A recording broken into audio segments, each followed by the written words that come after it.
ኢየሱስ ከፊት ሲቆም የሚናደድ መልአክ የለም፣ የሚናደድ ሉሲፈር እንጂ።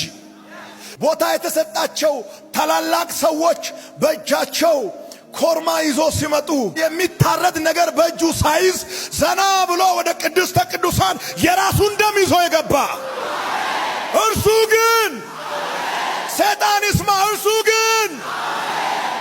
ግን ለዘላለም የሚኖር ስለሆነ ክህነቱ ለዘላለም ይኖራል። የማያቋርጥ የክርስቶስ ምልጃ ብላችሁ የስብከተን ርዕስ ጻፉና ያዙ። ምን የማይል የማያቋርጥ የክርስቶስ ምልጃ። የማያቋርጥ የሚለው ለኢየሱስ ከተሰጠ የሌሎች ሁሉ ምን ብሏል?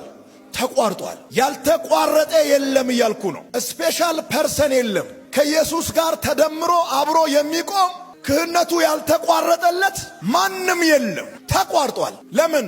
ሞት ስለከለከላቸው ይላል። ሞት የሚባል አደገኛው መጣና ካህን እንትናን ገደለው። ሞቶ መቃብር ውስጥ ሆኖ የሚማልድ የለም። ብራዘር፣ መቃብር ውስጥ ያለ ሰው እኔን አይወክለኝም። በእግዚአብሔር ፊት ቆሞ የሚጸልይልኝ የሚማልድልኝ የናዝሬቱ ኢየሱስ እሱ ብቻ ነው የሚወክለኝ።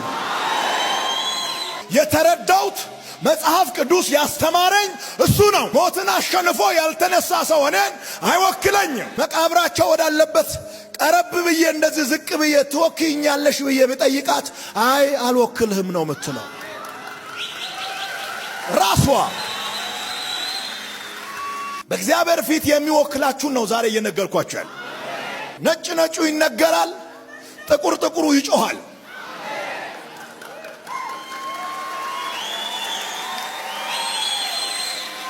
እስከ ሞት ድረስ ርስክ እንዳለ ነግሮናል። እያወቀን ነው የገባ ነው። እስከ አፍንጫ ገብቶናል። እስራት እንዳለ፣ ሞት እንዳለ፣ መገለል እንዳለ፣ መገፋት እንዳለ፣ ከማህበረሰብ መካከል ብቸኝነት እንደሚያጋጥም ኤቭሪቲንግ እዚህ ውስጥ እንዳለ ተነግሮኝ ሰምቼ አንብቤ ተመችቶኝ ነው የገባሁት። ለዚህ ለገባኝ እውነት እስከ ጫፍ እራመዳለሁ። ለገባኝ እውነት እስከ መጨረሻ ሮጣለሁ። እስኪ አንድ ሰው ጮኸ አሜን ይበልከኝ። የሆነ እውነት ከገባ እስከ መጨረሻ መራመድ ነው ያለባችሁ።